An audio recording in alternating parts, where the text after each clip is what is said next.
সুপ্রিয় দর্শক, আজ এনেছি কাঁচা টক আমের দুইটি রেসিপি। এজন্য আম দুটিকে আমি গ্যাসে পুড়িয়ে নিয়েছি, তারপর খোসা ফেলে আমের পাল্প বের করে নিয়েছি।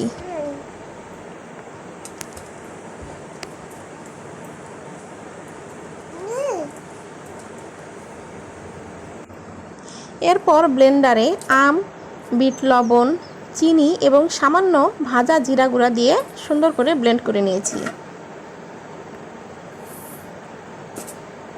চিনি এবং লবণ আপনারা আপনাদের স্বাদ মতো ব্যবহার করতে পারেন।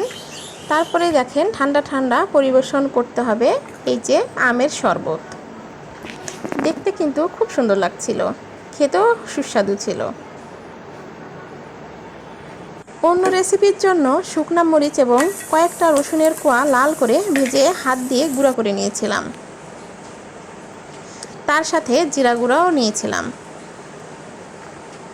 তারপর তেলের মধ্যে লবণ এবং সামান্য হলুদ দিয়ে তাতে আমের পাল্প দিয়ে অনবরত নাড়তে হবে।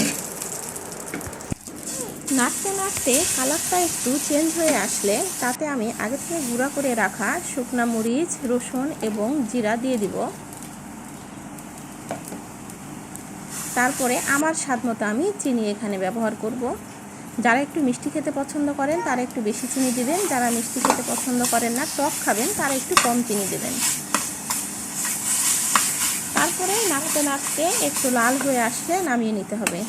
কালারটা দেখেন কতই সুন্দর আসছে। এই আচার খিচুড়ির সাথে, ডাল ভাতের সাথে খেতে কিন্তু খুব মজা লাগে। চটপট রেডি হয়ে যায় এই আচারগুলো।